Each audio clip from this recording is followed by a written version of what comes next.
Le miran la campera, le miran el celular y si no es de marca no se lo llevan. O sea, para mí está claramente vinculado a que, sobre todo a partir de la década del 90 en adelante, hubo un incremento de la propaganda y del consumo, el consumismo, por decirlo más claramente, y no hubo al mismo tiempo un aumento de los ingresos que permitieran ese consumo. Pero una propaganda tan fuerte como que llevó a que se lo considerara parte de la vida el consumo y si no se lo alcanzaba a través del trabajo, que se lo alcanzara a través de otros mecanismos. Como que estamos en una sociedad, no necesariamente la uruguaya, sino creo que estamos en el mundo, en el que se han perdido valores, los paradigmas han cambiado y eso no quiere decir que haya que el delito cometido por menores sea mayoritario. Ha aumentado. Y yo creo que ha aumentado por 2 años consecutivos, pero no es todavía mayoritario. Lo que sí es claro, esto sí es una tendencia muy clara, que en las cárceles uruguayas el 85% de los presos tienen menos de 27 años.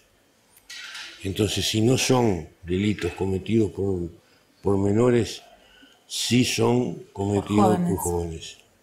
Vamos a seguir con este y otros temas, pero después de una pequeña pausa.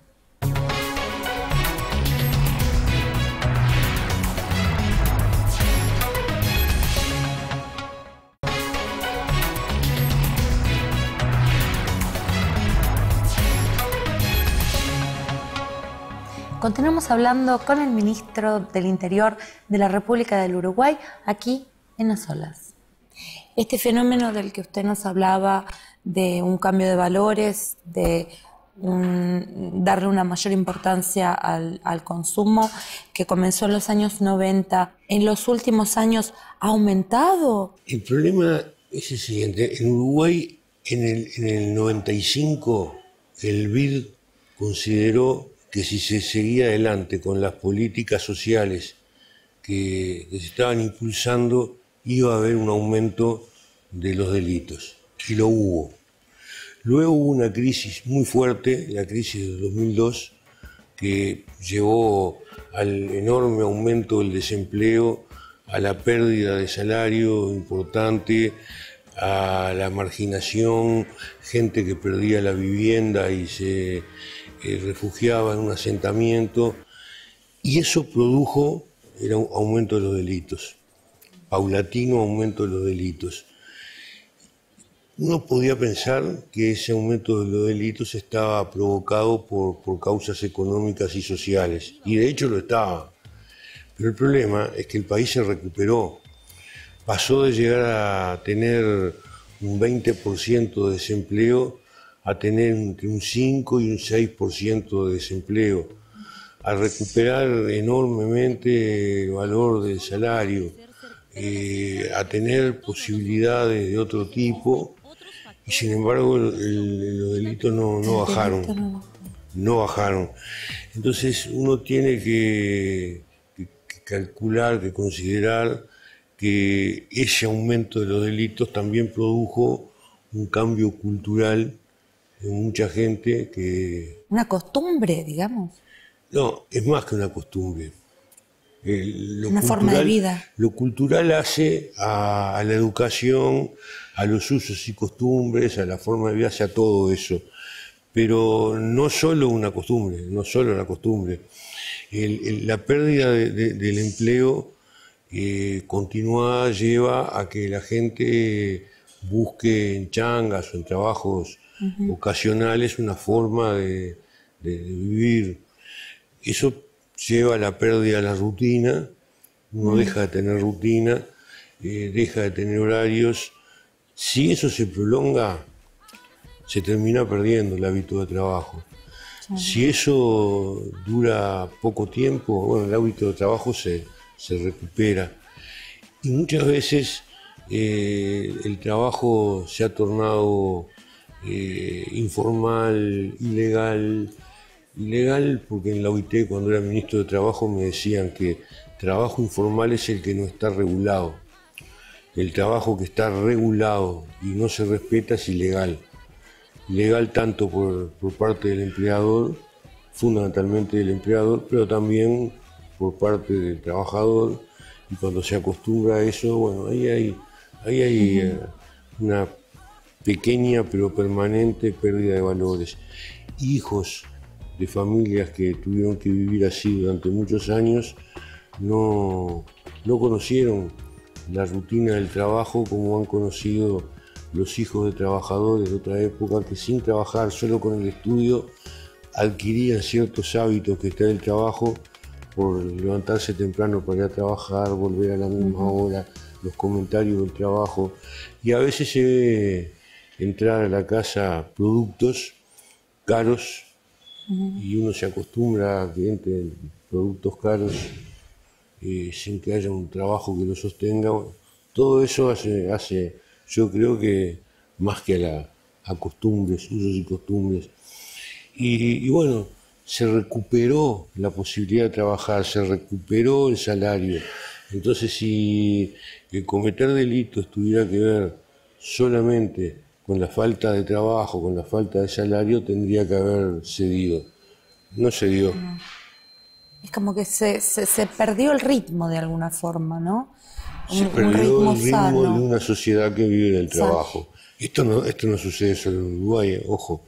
Esto sucede en muchos países y yo creo que es uno de los problemas de nuestro tiempo. ¿Y qué se puede hacer desde el punto de vista, digamos, de las instituciones gubernamentales como para ayudar a la sociedad a volver a un ritmo sano?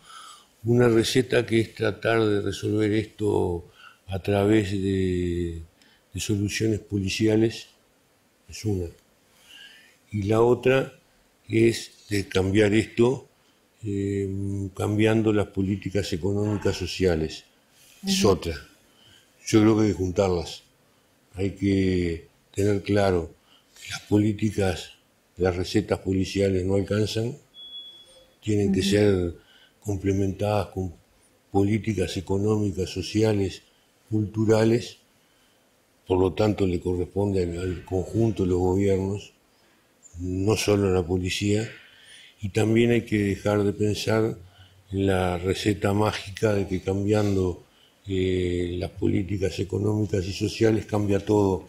Hace poco en Uruguay estuvo un secretario de la alcaldía de Medellín, una de las ciudades hasta hace poco más peligrosas del mundo, y él decía que aprendieron a pensar que lo opuesto a la inseguridad no es la seguridad, lo opuesto a la inseguridad es la convivencia, y que la convivencia correcta lleva a la mejora de la seguridad. Entonces muchas veces hay problemas que suceden que tienen que ver con lo cultural, con la convivencia, con lo social, con lo familiar, y que hay que impulsarlo.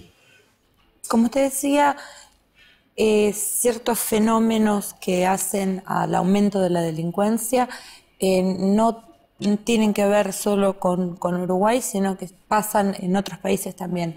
¿Cuál es la postura de Uruguay en este sentido al respecto? ¿Qué colaboración lleva con otros países? Sí, antes hay que aclarar algo.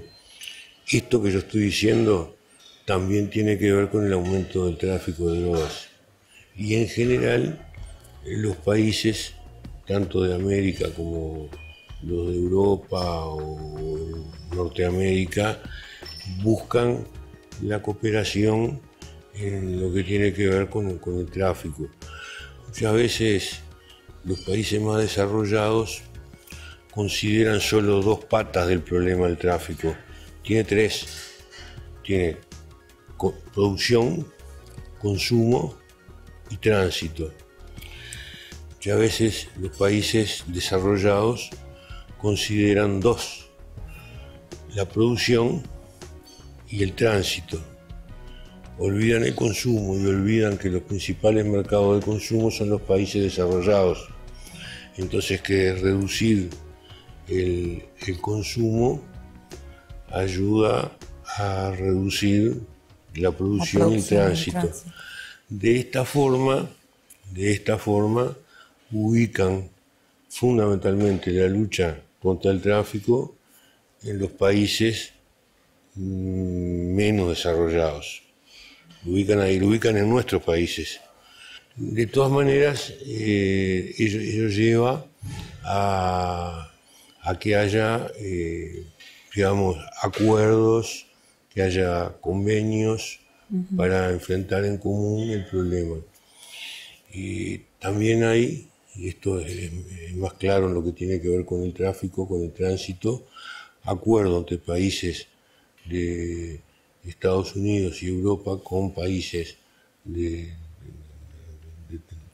cono suramericano para combatir el tránsito. Esos acuerdos existen. Tenemos problemas comunes. Nosotros tenemos unos 30 presos en narcotraficantes importantes, tenemos muchísimos más, pero importantes, que pertenecen a distintas partes del mundo y son un problema para nosotros, son un problema en sus países también. Claro. Cuéntanos un poco cómo es la cooperación en materia de seguridad con Rusia. Bueno, con Rusia hemos comprado vehículos, estamos buscando intercambio en cuanto a las posibilidades de mejorar el comercio en lo que tiene que ver con la seguridad y igual que con otros países estamos en condiciones y Rusia está en condiciones de proporcionar asesoramiento. Esto es algo que se da comúnmente con distintos países, también con Rusia. Bueno, una vez más, muchísimas gracias por una conversación tan detallada, tan interesante. Que no esperaba ser tan detallada. Este ha sido Edison Eduardo Bonomi, ministro del Interior de la República del Uruguay. Con esto nos despedimos y hasta la próxima.